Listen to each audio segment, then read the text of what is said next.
2022 का आज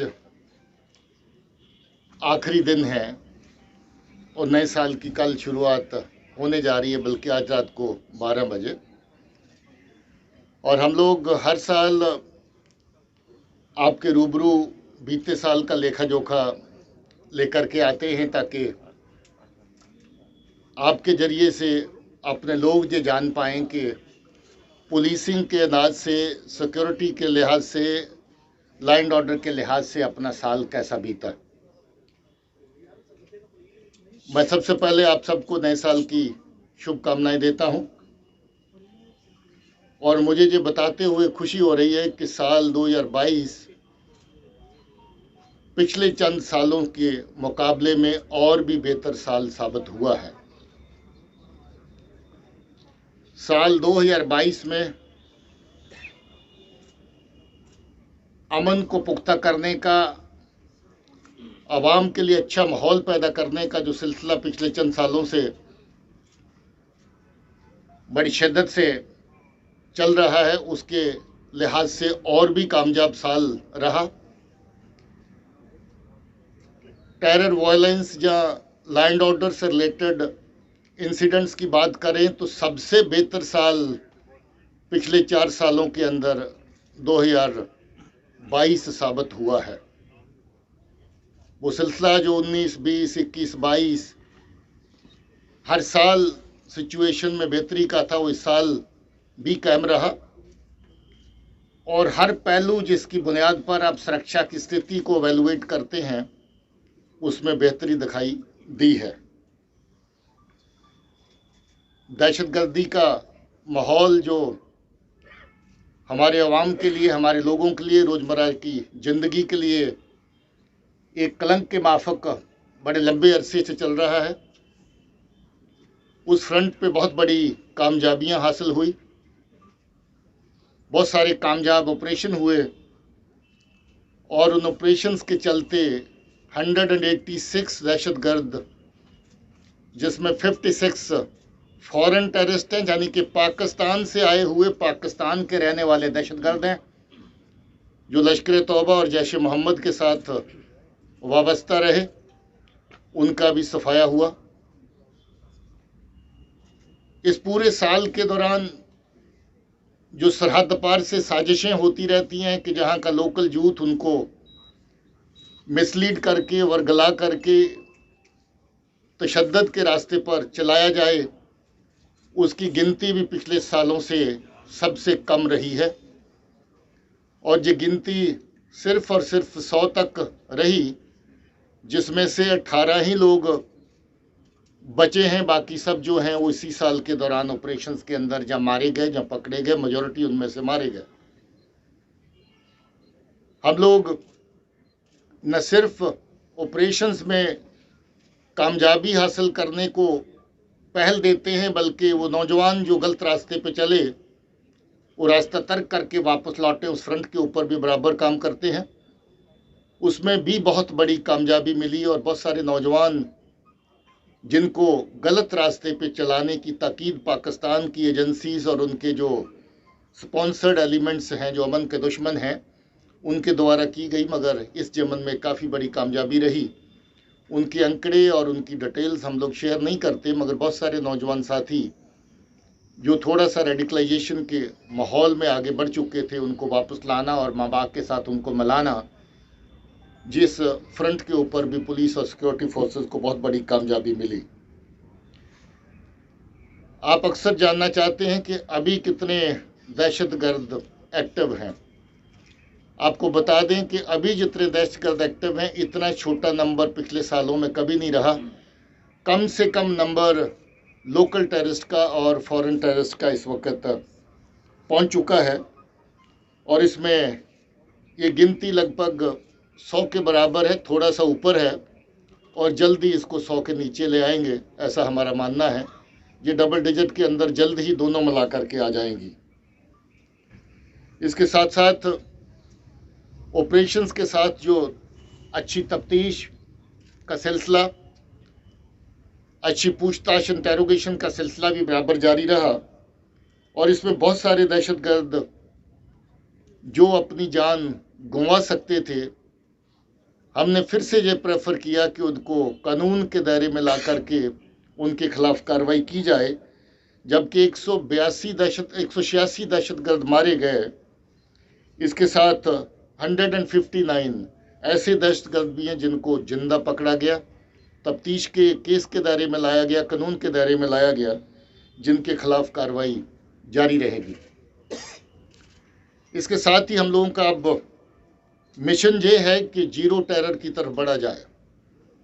और जब आप जीरो टेरर की तरफ बढ़ना चाहते हैं तो आपको हर उस जगह को अपने एक्शन के दायरे में लाना पड़ता है जहां से टेरर का इकोसिस्टम जिंदा रहता है, जहां से टेरर इकोसिस्टम चलता है। सो दहशतगर्दी को किसी भी फॉर्म में मदद करने वाले जो लोग हैं उनके खिलाफ सख्त कार्रवाई की गई। और ऐसे लोग 557 लोग ऐसे हैं जो दहशतगर्दों के समर्थक के तौर पे काम करते थे, जिनको कानून में दायरे में ला के, कानून के दायरे में ला करके जिनके खिलाफ केसेस रजिस्टर किए गए और उन केसेस की ट्रायल्स और बाकी जो कार्रवाई आगे कोर्ट्स में चलेगी।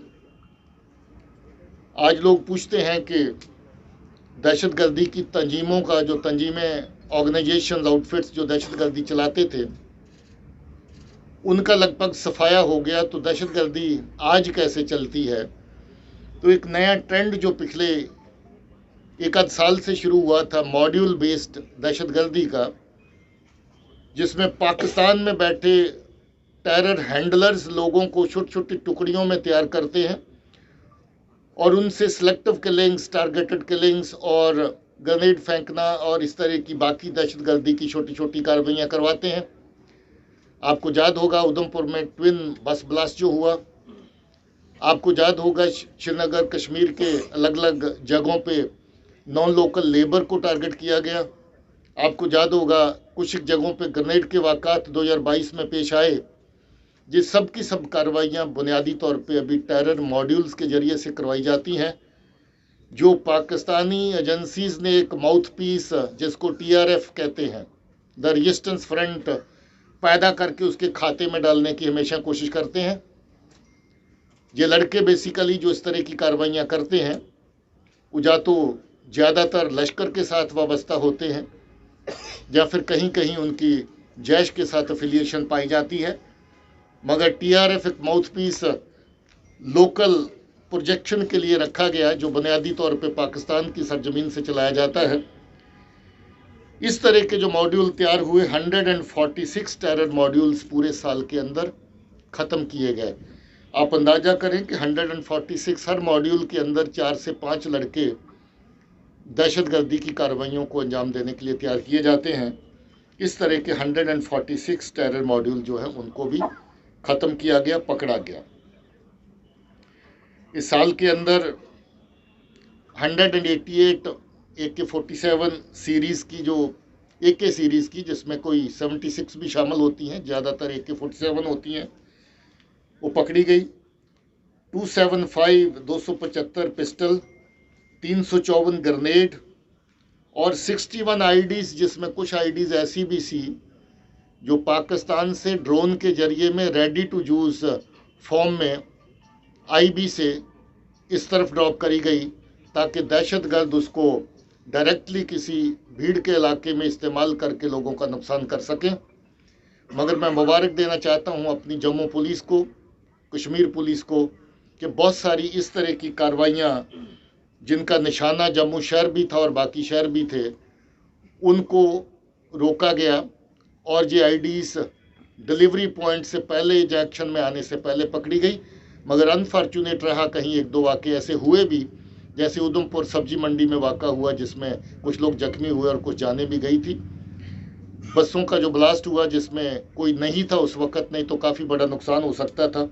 कुछ एक कार्रवाइयाँ हुई भी, मगर इसके बावजूद भी जम्मू कश्मीर पुलिस ने बहुत बड़ी कामयाबी हासिल करी कि हमारे लोगों का जो नुकसान हो सकता था, वो नुकसान होने से पहले ही IDs को, ग्रेनेड्स को बड़ी तादाद में पकड़ा गया। हम लोग की अपनी जो कैजुअल्टीज़ ऑपरेशंस में होती है, हमारी अपनी शहादतें जो जम्मू कश्मीर पुलिस और CAPF के लोगों की लगती हैं, मुझे इस बात की तकलीफ़ है कि इस साल भी कुछ जानें हमारी गई, मगर इस बात की खुशी है कि उसकी तादाद पहले से कम हो गई है।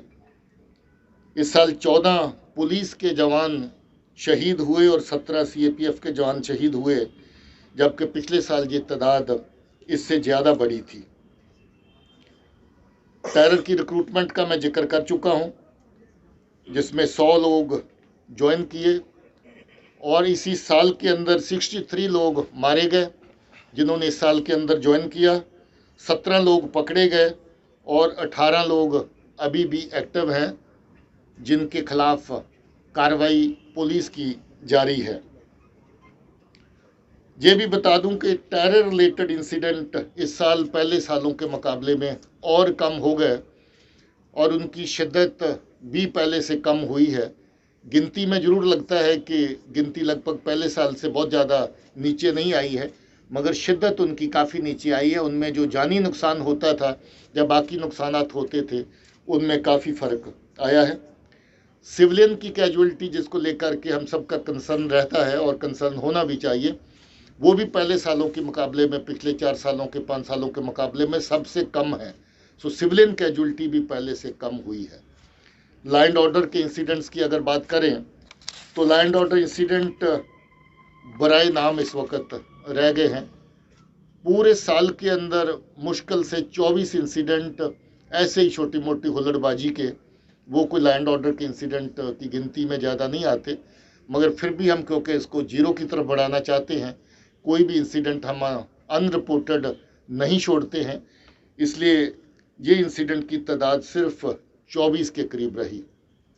टेरर के इकोसिस्टम को जो लोग पनाह देते हैं, मदद करते हैं, उनके खिलाफ सख्त कार्रवाई हुई।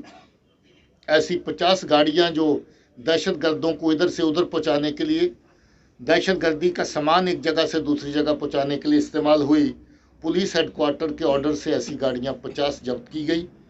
28 ऐसे घर और बाकी बिल्डिंग्स जब्त की गई जिनके अंदर अलग अलग तरह की दहशतगर्दी की कार्रवाइयाँ की गई। कहीं दहशतगर्दों को पनाह दी गई या फिर और किसी भी तरह की मदद उस जगह से दहशतगर्द को पहुंची। इसके साथ जो लोग इस तरह की दहशतगर्दी की कार्रवाइयाँ करते हैं, जो बंदूक उठा के तो दहशतगर्दी नहीं चलाते मगर दहशतगर्दी चलाने वालों का साथ देते हैं, 649 ऐसे लोगों को PSA के तहत यानी प्रिवेंटिव डिटेंशन की कार्रवाई उनके खिलाफ की गई।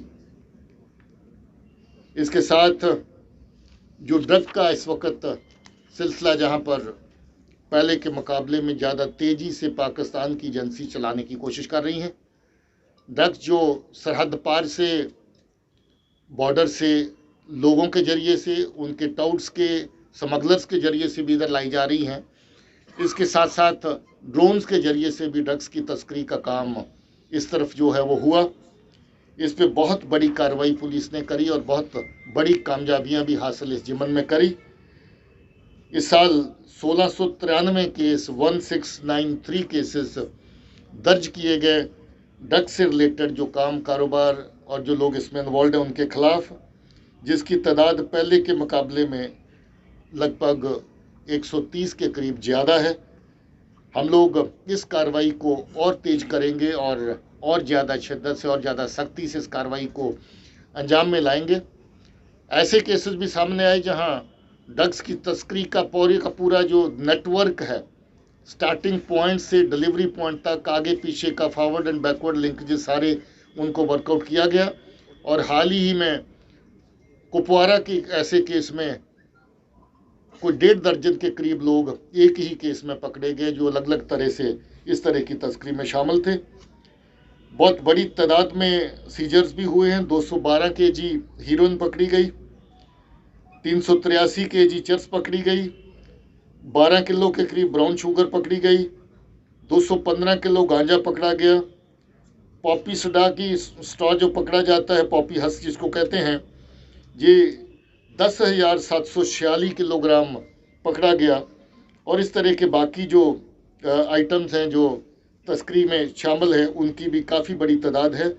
और जो सिंथेटिक ड्रग्स हैं उनका भी काफ़ी बड़ी मात्रा इसमें शामिल है। इसके अलावा कुछ एक ड्रग्स की कंसाइनमेंट के साथ कैश की सप्लाई भी हो रही थी। इसमें कोई 60 लाख के करीब कैश भी पकड़ा गया। इससे बड़ी तादाद में कैश हम लोगों ने उधमपुर के केस में पकड़ा था। वो केस इस वक्त SIA के पास तफ्तीश में है। जैसे हम दहशतगर्दी की कार्रवाई करने वालों के खिलाफ PSA में कार्रवाई करते हैं, अभी हम लोगों ने NDPS के तहत जो तस्करी में शामिल लोग हैं उनके खिलाफ भी PSA में कार्रवाई सख्त कर दी है। 176 लोग ऐसे थे जो ड्रग पैडलर्स हैं, जिनके खिलाफ PSA के केसेस जो है लगा करके उनको प्रिवेंटिव कस्टडी में डाला गया है। और ये आपको बता दूं कि ये तादाद पिछले साल सिर्फ 23 थी और इस साल हमने 176 लोगों को PSA में डिटेन किया है। इसके अलावा जो पिट NDPS के तहत भी 91 केसेस ऐसे हैं जिनमें लोगों को PSA में बंद किया गया है। नशा मुक्त अभियान में जम्मू कश्मीर पुलिस बहुत बड़े अभियान पे काम कर रही है और साथ ही साथ जो लोग इस मर्ज में मुतला हो गए हैं उनकी मदद करने के लिए जम्मू कश्मीर पुलिस के जो ड्रग डिडिक्शन सेंटर चलते हैं। आप जानते हैं कि जम्मू का एक सेंटर हमारा सबसे मकबूल, सबसे बड़ा और सबसे इफेक्टिव सेंटर है। गांधीनगर में इस वक्त हमारी गुलशन ग्राउंड में चल रहा है। कश्मीर में ईदगाह ओल्ड टाउन में हमारा बहुत बड़ा सेंटर चल रहा है और रेंज लेवल पे ऐसे सेंटर चल रहे हैं। कश्मीर का नया सेंटर तमीर हो चुका है, जम्मू का इस वक्त नया सेंटर जेर तमीर है और जल्द ही वो सेंटर और बड़ी जो कैपेबिलिटी के साथ ये जिमन में काम करेगा। और हम चाहेंगे कि हमारे नौजवान जो इस लत में इस वक्त लग चुके हैं उनकी मदद जितनी ज़्यादा से ज़्यादा हो सकती है उनकी मदद की जाए। ओवरऑल क्राइम का अगर जिक्र करें तो 29,834 केसेस इस साल में लगे। क्राइम अगर देखेंगे तो इसकी तादाद हर साल थोड़ा आगे बढ़ती है क्योंकि पॉपुलेशन भी बढ़ रही है और क्राइम की नौबत भी चेंज होती रहती है। मगर इसके साथ जो क्राइम को डील करने का पुलिस का कैपेबिलिटी है उसको भी बहुत हद तक ऑगमेंट किया गया और जैसे रजिस्ट्रेशन बढ़ती है ऐसे डिस्पोजल की तादाद भी हमारी पहले के मुकाबले में केसेस की काफ़ी ज़्यादा हुई है। बहुत बड़ी तादाद में केसेस को कोर्ट्स तक ले जाया गया है, केसेस चलान हो चुके हैं और इस वक्त जो बाकी केसेस हैं उनकी तफ्तीश भी बड़ी तेज़ रफ्तार से इस वक्त जारी है। क्राइम अगेंस्ट वुमेन के सिलसिले में काफ़ी बड़ा इसका जो हिस्सा है इस क्राइम का वो रहा, मगर हम लोग इस क्राइम को डील करने के लिए 2285 केस ऐसे हैं, 2285 जो अलग अलग क्राइम अगेंस्ट वुमेन के केसेस के दायरे में आते हैं। उनके अच्छे तरीके से उनके केसेस को डील किया जाए उसके लिए महिला थाने और बने हैं। अभी कुछ ही दिन पहले मैंने पुलवामा के अंदर भी वुमेन पुलिस स्टेशन एक इनॉग्रेट किया है। अब हमारे रेंज लेवल के महिला पुलिस स्टेशन सब जगह फंक्शनल हो चुके हैं और जो पुलवामा का थाना है वो एडिशनल है साउथ कश्मीर रेंज में, क्योंकि ज़िले काफ़ी ज़्यादा हैं। उस जगह पे हम लोग एक एडिशनल थाना भी तमीर कर चुके हैं और वो फंक्शनल हो गया है। इन्वेस्टिगेशन खासतौर पे UAPA केसेस की इन्वेस्टिगेशन और तेज हो और ऐसे आदेश होम मिनिस्ट्री की तरफ से भी थे, उनके चलते हम लोगों ने अपने क्राइम को डील करने की कैपेबिलिटीज़ को ऑगमेंट किया है। क्राइम विंग को और ज़्यादा अलग अलग जो स्पेशलाइज्ड क्राइम को डील करने के विंग्स उसके अंदर लाए गए हैं। काबल ऑफिसर वहाँ पर पोस्ट किए गए हैं और वहाँ पर special crime, economic crime, cyber crime, इस तरह के जो अलग अलग खित्तों में जो क्राइम के जो अलग अलग स्पेशल एरियाज़ हैं उनको डील करने के लिए SSP लेवल के ऑफिसर्स अलग अलग विंग के अंदर तैनात किए हैं और काफ़ी बड़ी तादाद में अच्छी तफ्तीश उन्होंने कर केसेस को कोर्ट तक पहुंचाया है और कुछ केसेस इस वक्त जेर तफ्तीश हैं। SIA आप जानते हैं, इसका मैं जिक्र पहले कर चुका हूं, साल से ज़्यादा पूरा कर चुकी है अपना और SIA ने बहुत अच्छा काम किया है स्पेशल क्राइम को, ख़ासतौर पे UAPA को क्राइम को डील करने के लिए। इसके बावजूद भी SIA के बनने के बावजूद भी हमें लगा कि UAPA का क्राइम इस वक्त इतना बड़ा है, अभी भी 1350 के करीब केसेस हमारे UAPA के तहत हैं जो जेर तफ्तीश हैं। उनको डील करने के लिए हम लोगों ने लगभग हर ज़िले के अंदर स्पेशल इन्वेस्टिगेशन यूनिट, जिसको आप SIU कहते हैं, कश्मीर के हर ज़िले में बनाया और कुछ जो बड़े ज़िले हैं उसमें एक से ज़्यादा टीम्स इस वक्त SIU के अंदर काम कर रही हैं। और अभी हाल ही हमने जम्मू के भी लगभग सब ज़िलों के अंदर SIU है उसको बना दिया है ताकि UAPA से रिलेटेड क्राइम जो है उसको स्पेशल इन्वेस्टिगेशन करने के लिए ये स्पेशल टीम्स जो हैं वो डील कर सकें। पैरवी के सिस्टम हमारे ज़िला के लेवल पे, रेंज के लेवल पे, स्पेशल कोर्ट के लेवल पे सब जगह के ऊपर इस वक्त फंक्शनल हैं। और इन नए सेल्स को खोलने के बाद, पैरवी सेल्स को खोलने के बाद क्राइम का फॉलोअप डेली बेसिस पे, वीकली बेसिस पे, फोर्टनाइटली बेसिस पे होने से हमारी कोर्ट्स की अटेंडेंस, कोर्ट्स में केसेस का डिस्पोजल और हमारी अपनी तफ्तीश के साथ साथ केसेस का फर्दर डिस्पोजल जो है उसकी क्वालिटी और क्वांटिटी दोनों में इजाफा हुआ है। पहले के मुकाबले में दोनों जगह पे बड़ा है। ट्रैफिक डिपार्टमेंट बेलगाम नहीं है बल्कि ज़्यादातर ड्राइवर बेलगाम होता है।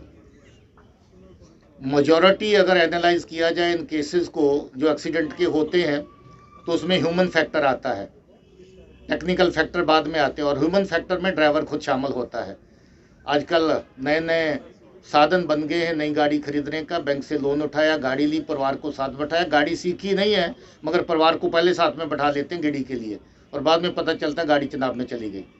तो मैं ये समझता हूँ कि जहाँ ट्रैफिक के साथ ड्राइविंग का जो निज़ाम है, ड्राइवर काबिल है गाड़ी पे बैठने के नहीं, उसको चेक करना ज़्यादा ज़रूरी है। रोड इंजीनियरिंग के इश्यूज़ हैं क्योंकि हमारी सड़कें नए सिरे से तामीर हो रही हैं, कहीं कहीं वो एक इश्यूज़ हैं जिनको अभी एड्रेस किया जा रहा है, पहले से और बेहतर हो गई हैं रोड्स हमारी, मुझे उम्मीद है कि और ज़्यादा हो जाएंगी, वो इश्यूज़ हैं। और जहाँ तक ट्रैफिक रेगुलेशन का सवाल है, ट्रैफिक रेगुलेशन जैसे मैंने कहा पहले से बेहतर हुई है, उसको और बेहतर करने जा रहे हैं। उस केस में तफ्तीश जारी है और कुछ एक बड़े इम्पोर्टेंट क्ल्यूज़ के ऊपर पुलिस काम कर रही है जिनको अभी बहरहाल शेयर नहीं कर सकते हैं, मगर आपको ये बता दें कि ये जो ग्रुप पार से ही आया, इसका अंदेशा जो पहले हम समझ रहे थे लगभग लगता है कि पार से आने का कुछ ताज़ा ग्रुप हो सकता है। और इसमें जो पहचान थी कोई इसमें लोकल नहीं निकला, ज़्यादातर जो लोग हैं उसमें वो लग रहा था कि पार के ही रहने वाले हैं। इसमें अभी बाकी कार्रवाई जम्मू कश्मीर पुलिस कर रही है, उसकी डिटेल जो है किसी वक्त आप लोगों के साथ शेयर की जाएगी। बुलडोजर कश्मीर में ये एक बहुत अच्छा सवाल भी है और मैं समझता हूँ कि इस एरिया में और काम करने की ज़रूरत है क्योंकि जो स्टंटबाजी है ये और लोगों को प्रवोक करती है, उस तरफ खींचती है, उस तरफ चलाने के लिए। मुझे लगता है कि ट्रैफिक पुलिस और जम्मू कश्मीर पुलिस दोनों को इस पे और ज़्यादा सख्ती से काम करने की 26 जनवरी के लिए पूरी तरह की तैयारी हमारी है, जम्मू और कश्मीर दोनों तरफ। और ये दोनों ही आने वाली इवेंट्स हमारे लिए बहुत महत्वपूर्ण इवेंट्स हैं और इनको बहुत अच्छे से कनेक्ट किया है। देखिए, बुलडोजर एक पनेशिया नहीं है कि आप इसको जहां मर्जी लेकर के चल दें। बुलडोजर एक सिलेक्टिव कार्रवाई है और जहां जरूरत होगी बुलडोजर चलाने की वहीं चलाया जाएगा। You see, that must be a personal perception. Every act of police, including the investigation, registration and investigation of cases, falls under the scrutiny of the courts. We are open to any kind of scrutiny, so therefore no further comment in this regard. देखिए, zero terror का mission जो है उस तरफ काफ़ी ज़्यादा progress हुई है और जैसा कि आंकड़े आपके सामने, फिगर्स जो मैंने शेयर करे हैं, इस पे और काम करना बाकी है। सबसे बड़ी बात इसमें आवाम को क्रेडिट देने की है, आवाम को मुबारक देने की है जो हर मरहले पे, हर जगह पे हमारा साथ देता है। और मैं आप सबके ज़रिए से अपने लोगों को इस बात के लिए शाबाशी भी कहना चाहता हूँ, मुबारक भी देता हूँ, शुक्रिया भी कहता हूँ कि वो हमारे साथ हैं। देखिए, आज अमन में अगर देखेंगे तो सबसे बड़ा फ़ायदा किसका है? हम लोग देखते हैं कि हर माँ बाप को फ़िक्र होती है कि उसके बच्चे सलामत रहें, हर कारोबारी को फ़िक्र होती है कि उसका कारोबार अच्छे से चले। इस पूरे साल का लेखा जोखा जब हो रहा था तो एक भी दिन की ब्रेक आप हड़ताल के खाते में नहीं डाल सकते, एक भी दिन की ब्रेक आप लैंड ऑर्डर को एट्रीब्यूट नहीं कर सकते।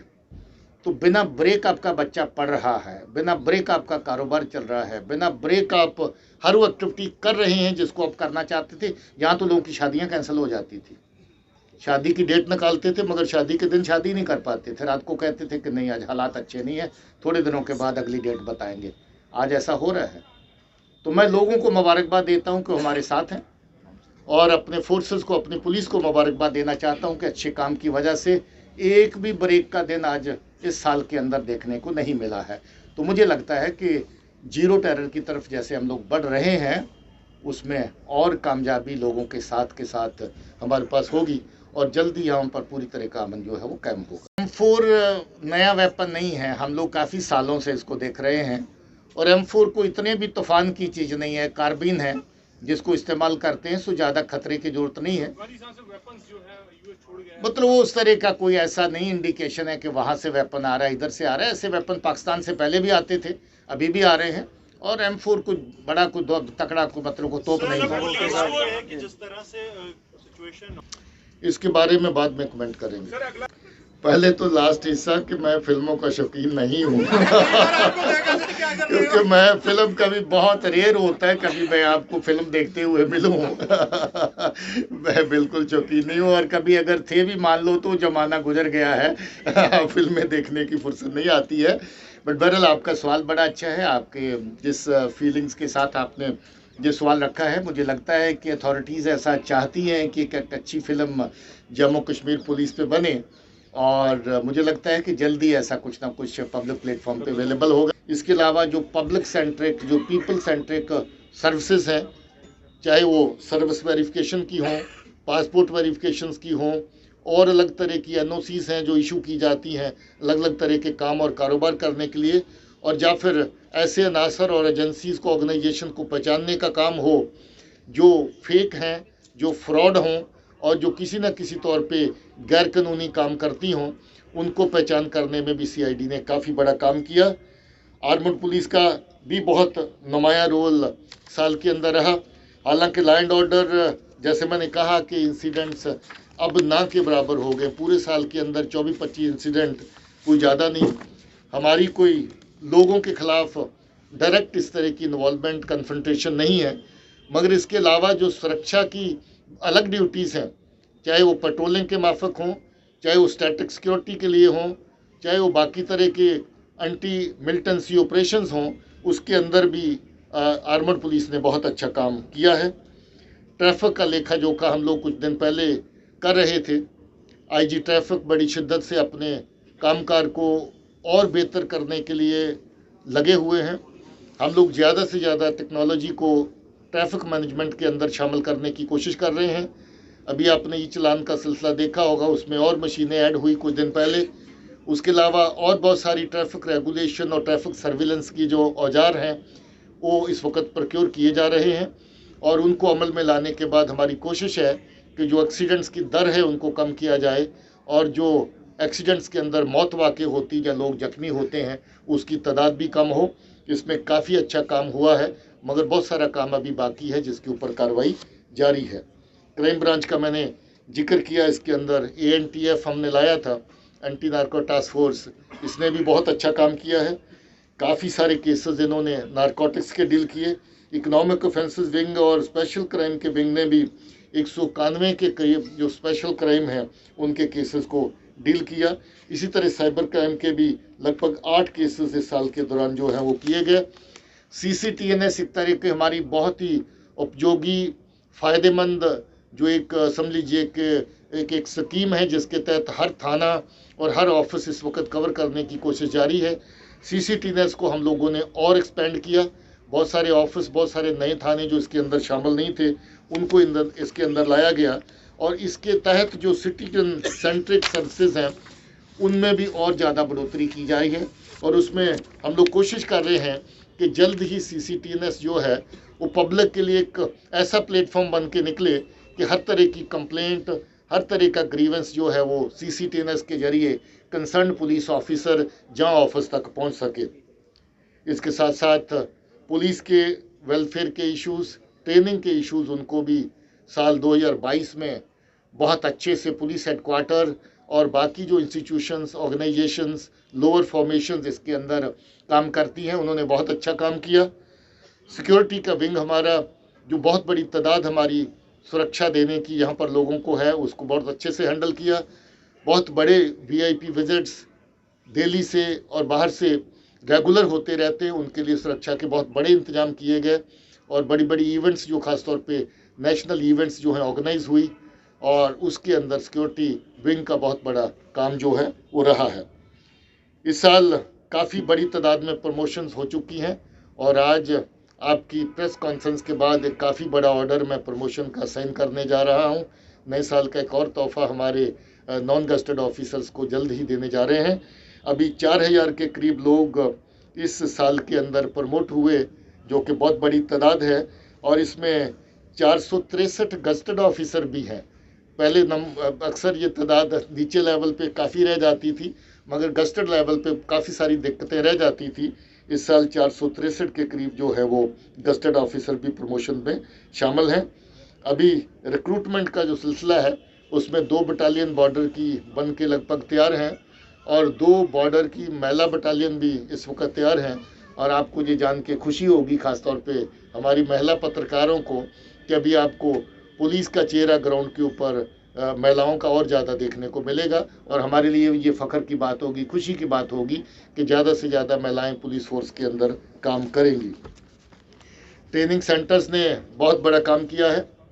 मेरे पास डायरेक्टर शेर कश्मीर पुलिस एकेडमी बैठे हैं, इनके और इसके अलावा जो हमारे ट्रेनिंग सेंटर्स हैं, चाहे वो PTTI विजयपुर हो, तलवाड़ा का सेंटर हो, कठुआ का सेंटर हो, शीरी का सेंटर हो, मनीगाम का सेंटर हो, CTC लेथपुरा हो, सब जगह ट्रेनिंग सेंटर्स ने बहुत ही बढ़िया काम किया है।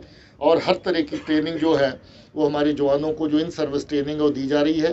साथ ही साथ बेसिक ट्रेनिंग कोर्स इस वक्त 2 जगह पे चल रहे हैं, और बहुत जल्द ही एडिशनल लोग हमारे तैयार होके जो बेसिक ट्रेनिंग कोर्स अपना पूरा करके, रिक्रूट कोर्स जिसको आप कहते हैं, वो पूरा करके पुलिस की सफ़ों में शामिल होने वाले हैं। कमांडो कोर्सेज CTC लेथपुरा, आप लोग पता नहीं विजिट किए कि नहीं किए, श्रीनगर में, ये बिल्कुल श्रीनगर के पास है। वहाँ पर हमारे जो लड़के सिक्योरिटी ड्यूटीज़ करते हैं, उनको कमांडो ट्रेनिंग देने का काम वहाँ पर किया जाता है। वो भी बहुत अच्छा काम पहले के मुकाबले में उन्होंने इस साल के अंदर किया है। और कोई 1337 लोग पासिंग आउट परेड के लिए बिल्कुल तैयार है, और जल्द ही उनका, जैसे मैंने कहा, ट्रेनिंग कोर्स बेसिक ख़त्म होता है तो उनको पुलिस की सफ़ों में शामिल किया जाएगा। इन सर्विस ट्रेनिंग कोर्सेज भी बहुत बड़ी तादाद में किए गए। इसके साथ साथ हॉस्पिटल पुलिस के, वो पुलिस के लिए बहुत बड़ी एक सुविधा है। जम्मू में पुलिस हॉस्पिटल, श्रीनगर में पुलिस हॉस्पिटल, और अभी बहुत बड़ा हॉस्पिटल श्रीनगर में एक और बनने जा रहा है, जिसको हम पुलिस ट्रॉमा सेंटर कहते हैं, वो भी जल्दी फंक्शनल हो जाएगा। काफ़ी बड़ी तादाद में पुलिस के जो लोग हैं और हमारे पुलिस के परिवारों को इन दोनों पुलिस हॉस्पिटल के ज़रिए से फ़ायदा पहुंचा है। पुलिस में इंफ्रास्ट्रक्चर का जिक्र मैं कर रहा था, काफ़ी थाने, काफ़ी चौकियां, काफ़ी पुलिस की बिल्डिंग्स और तमीर होके, दफ्तरों के साथ साथ रहने की जो जगह हैं पुलिस फोर्स में, उनको भी पहले से ज़्यादा और बेहतर भी किया जा रहा है, और पहले से ज़्यादा उसकी तादाद जो है वो भी बढ़ाई जा रही है। इस बार काफ़ी थाने, काफ़ी नई चौकियां बनने के साथ साथ जो हमारे कैंपस हैं पुलिस के, उनकी रिपेयर एंड रेनोवेशन, ओवरहालिंग का काम भी बड़ी तेज़ी से पुलिस का प्रोविजन विंग, पुलिस का हेडक्वार्टर, ADG हेडक्वार्टर की क़यादत में काम करने में लगा है। दोस्तों, हम लोग सिविक एक्शन कार्यक्रम, जो हमारा सिविक एक्शन प्रोग्राम है, उसके तहत हमारे यूथ को, हमारे लोगों को अपने साथ साथ चलाने की कोशिश करते हैं। मुझे बेहद खुशी इस बात की कि मैंने इस तरह की इवेंट्स इस साल में देखी, जो बड़े लंबे अरसे के बाद इस तरह के माहौल में देखने को मिली। हम लोग साइकिल की रेस करते हैं, पैडल फॉर पीस का। इतनी बड़ी तादाद थी कि मुझे लगा कि ग्राउंड कम पड़ गई जब इतने लोग आए, और इतना बड़ा जोश था कि वहाँ पर आपको 3 साल का बच्चा भी साइकिल चलाते हुए मिले, और साथ ही साथ 65 साल का जो आदमी है वो भी अपनी कैटेगरी में साइकिल चलाते हुए मिले। आपने तस्वीरें और वो श्रीनगर की कवरेज आप लोगों ने देखी होगी। रन फॉर पीस का अगर प्रोग्राम था, उसमें इतनी बड़ी तादाद थी, हज़ारों की तादाद में लोगों ने पार्टिसिपेट किया। अब क्योंकि तादाद इतनी बड़ी होती है तो हम श्रीनगर और जम्मू के अलावा अब हर ज़िले को ये एक्टिविटी दे देते हैं, हर आर्मड पुलिस के यूनिट को ये एक्टिविटी आगे डेलीगेट कर देते हैं। ये हर जगहों पे डिसेंट्रलाइज होती है, ताकि बहुत बड़ी तादाद में हर जगह पे यूथ हमारे साथ कनेक्ट हो सके। और इन रेसेस में, साइकिल रेस में और रन फॉर पीस की रेस में तो मुझे लगता है कम से कम 6 स्टेट से लोग आए वहाँ पर। और बड़ी खुशी की बात है कि अब बाहर वाली स्टेट्स के लोग भी हमारी रेसेस में हिस्सा लेने लगे हैं। उनको भी लगता है कि जम्मू कश्मीर पुलिस एक ऐसा डेस्टिनेशन है जहां खेल कूद एक नई शेप, एक नया रूप ले रहा है। और पुलिस की हुई कार्रवाइयों की ग्राउंड के ऊपर काफ़ी हद तक प्रशंसा भी हुई। मैं हमारे जो ऑर्गेनाइज़र पुलिस के विंग्स हैं उनको मुबारकबाद इसके लिए देना चाहता हूँ। आपको खुशी होगी, कश्मीर में अब नाइट टूर्नामेंट होते हैं और बहुत सारे टूर्नामेंट मैं खुद जाके देख चुका हूँ। बांडीपुर में क्रिकेट का रात का टूर्नामेंट, गांदरबल में क्रिकेट का रात का टूर्नामेंट, श्रीनगर प्रॉपर में रात का टूर्नामेंट, श्रीनगर डाउनटाउन में रात का टूर्नामेंट। ये चीज़ें नहीं दिखती थी पहले, अब ये देखने को मिल रही हैं। इससे लगता है कि लोगों का भरोसा आपकी मशीनरी में, आपके लोगों में बड़ा है। लोगों का भरोसा एक दूसरे के साथ बड़ा है और हम इस भरोसे की बुनियाद पर कह सकते हैं कि अमन और मजबूती के साथ जहां पर पनपेगा और जल्द ही दहशतगर्दी का सफाया जो है वो पूरी तरह हो जाएगा। दोस्तों, हम लोग अपने जो शहीद साथी हैं उनको न सिर्फ नमन करते हैं, न सिर्फ श्रद्धांजलि पेश करते हैं, बल्कि हमेशा उनको याद करते हैं और उनके साथ साथ उनके परिवारों का जो दुख तकलीफ़ है उसमें हमेशा शामिल होना चाहते हैं। बहुत बड़ी तादाद में हम लोग पुलिस परिवार के फैमिली जो हैं, जिनके प्रियजन जो है हमसे जुदा हो गए अपने काम के दौरान, जिन्होंने अपनी शहादतें दी, उनके साथ पूरा साल कनेक्टेड रहते हैं और अलग अलग तरह की एक्टिविटीज़ जिला लेवल पे, रेंज लेवल पे, जोनल लेवल पे और पुलिस के हेडक्वार्टर के लेवल पे ऑर्गेनाइज करते रहते हैं। सर्विंग पुलिस के लोग जबकि हर तरह के वो फ़ायदा पाते हैं, चाहे वो रिटायरमेंट गिफ्ट हो, चाहे वो वेलफेयर रिलीफ हो, चाहे वो हाउसिंग लोन हो, जिसकी अगर मैं तादाद बताऊंगा तो काफ़ी ज़्यादा बड़ी जो है, जिसमें इस साल जो लोगों को इस तरह के फ़ायदे दिए गए। मगर जो हमारी डिसीज़, जो हमारे साथी जिनकी शहादत हुई, उनके परिवारों की मदद का सिलसिला भी अगर देखें, रिलीफ का और बाकी जिस एरिया में उनकी मदद हो सकती है, तो वो भी करोड़ों में तादाद है, बहुत बड़ी उसकी तादाद इस वक्त बनती है। दोस्तों, हम लोग SPO एक हमारा ऐसा फ़िरका था जो सबसे नीचे के पायदान पे काम करता है। धीरे धीरे वेलफेयर स्कीम्स के अंदर हमने SPO को शामिल कर लिया है। आज स्कूल में अगर फ्री शिप देनी हो पुलिस के स्कूल में, तो हम SPO को भी देने लग गए हैं। उनके बच्चों को फ़ायदा देना हो, हम उनको भी फ़ायदा देते हैं।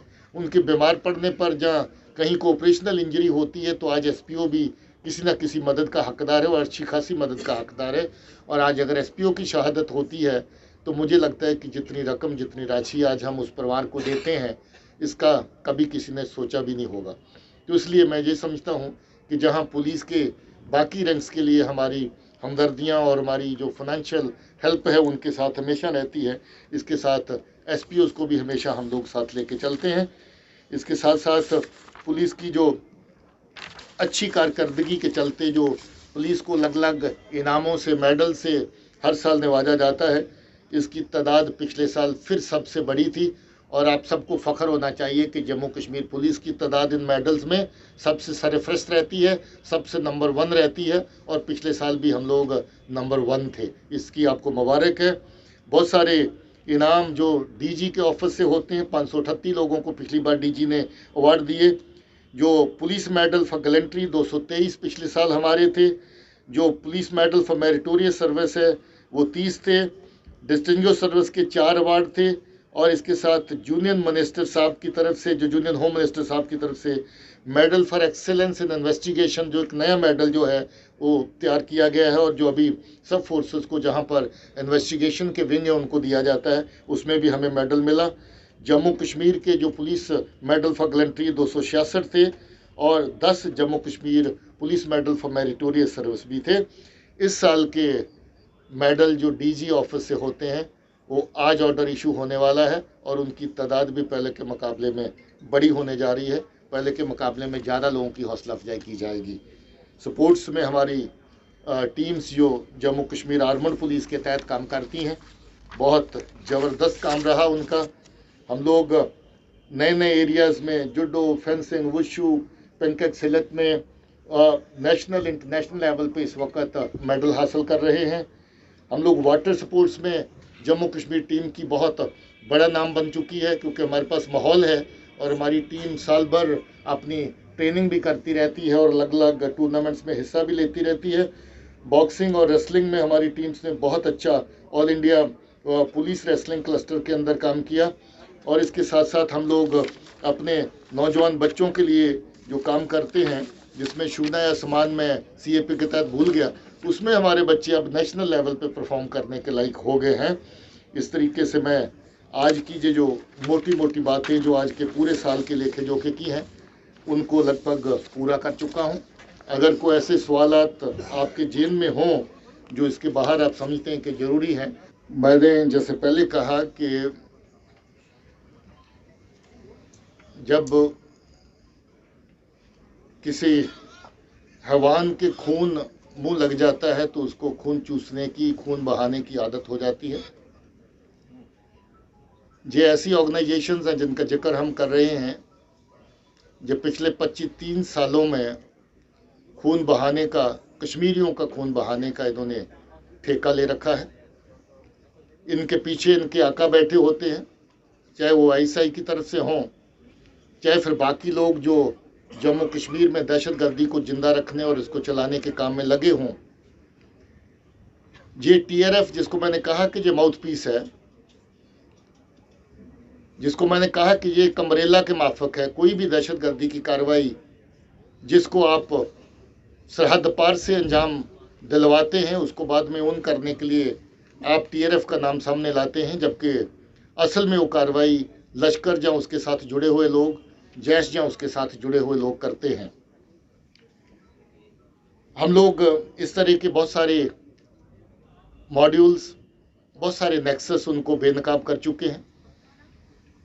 काफ़ी सारे केसेस इस वक्त हमारे जेरे तफ्तीश हैं, कुछ केसेस हम चलान भी कर चुके हैं, जहां आर पार के इस तरह के लिंकेज पूरी तरह इस्टेब्लिश होते हैं, जहां से बिल्कुल साफ जाहिर होता है कि लश्कर और जैश किस तरीके से दहशतगर्दी की कार्रवाइयाँ जहां पर अंजाम देने में शामिल रहती है। मैंने कहा कि उन करने के लिए जैश और लश्कर का नाम इस्तेमाल करना शायद ठीक नहीं है, इसलिए TRF का नाम उसमें आता है। इसी तरीके से एक और माउथ पीस अभी इनके पास है, जिसको कश्मीर फाइट कहते हैं। वो भी एक इसी तरह का प्लेटफॉर्म है जो पार से चलता है। वही एक प्लेटफॉर्म है जिसको इस तरह की धमकियां देने के लिए, थ्रेट पोस्टर्स जारी करने के लिए इस्तेमाल किया जाता है। इसमें भी हम लोग कानूनी कार्रवाई कर चुके हैं और आइंदा भी इस तरह की कार्रवाइयों के खिलाफ सख्त एक्शन लिया जाएगा। जो आपने थ्रेट का सिलसिला कहा, मैंने कहा ये एक दहशत को जिंदा रखने का, फियर फैक्टर को जिंदा रखने का और एक तरीका है। क्योंकि ऐसी धमकी आप देते हैं, कहीं ना कोई ऐसा वाक़ात ज़मीन पे भी पेश आता है जहां पर किसी मिनॉरिटी ग्रुप के मेंबर को या नॉन लोकल लेबरर को, जिसको अलग अलग तरह के नाम दे करके उनको टारगेट किया जाता है, सेटलर है। जम्मू कश्मीर में अपना ही रहने वाला वो जहाँ पर सेटलर हो गया, ये फैसला करेंगे पाकिस्तान में बैठ करके ये लोग। इसलिए इस तरह की वो गलत नरेशन जो है पहले पैदा करते हैं, जिससे इस तरह की कार्रवाइयों को जस्टिफाई किया जाए। बाहर से आके मजदूर अगर आपके बाग बगीचे में काम करता है, कश्मीर में लोगों के कारोबार में मदद करता है, वो सेटलर कैसे हो गया? उसके शायद पास, बेचारे के पास शायद एक कमरे का रहने का ढंग का कोई कहीं कहीं इंतजाम भी नहीं होता है। तो इस तरीके से मैं जितनी भी कार्रवाइयाँ पीछे हुई, नॉन लोकल लेबरर के खिलाफ जो कार्रवाई हुई, उनको अगर आप एनालाइज करें तो किसी के घर के सहन में कहीं एक टूटे कमरे में रहता है, कोई 3-4 लोग मिल करके जो मजदूरी करते हैं, कहीं एक टूटा शेड किसी का बाहर किराए पे ले रखा उसमें रहते हैं, जिनको सेटलर का नाम दे के टारगेट किया जाता है। सो इस तरह की जो नरेटिव है वो बिल्कुल मोटिवेटेड है, बिल्कुल फॉल्स है, बिल्कुल जो मिस्चीवियस है। और इस तरह के नरेटिव के तहत टारगेटिंग करना जो है वो एक इनका काम बन गया है, जिससे एक डर का माहौल पैदा किया जा सके। मैंने आपको पहले ही बताया कि इस तरह की कार्रवाइयों में जितने भी मॉड्यूल शामिल थे, एक केस को छोड़ करके सब के सब मॉड्यूल हम लोग ख़त्म कर चुके हैं और ख़त्म करते जाएंगे, छोड़ेंगे नहीं। चाहे उनका कहीं से भी साजिश बनाने का सिलसिला हो, कहीं एग्जीक्यूट करने वाला बंदा कहीं से भी शामिल हो, अभी जो धमकियां फमकियां, ऐसा नहीं कि सिर्फ मिनॉरिटी के खाते में, कभी पुलिस के खाते में, कभी फोर्स के खाते में, जो काम करता है, जो ज़मीन पे चलता है, उसको सब किसी को थोड़ा बहुत खतरा ऐसे माहौल में रहता है। सड़क पे चलते अगर एक्सीडेंट का खतरा हो तो सड़क पे चलना बंद किया जा सकता है क्या? कल को कोई इस तरह की धमकी दे के अपना घर पे बैठ जाओ तो घर पे बैठ जाएंगे क्या? हमें तो कार्रवाई करनी है उसके खिलाफ, और वो कार्रवाई हम कर रहे हैं, और वो कार्रवाई और सख्ती से करेंगे।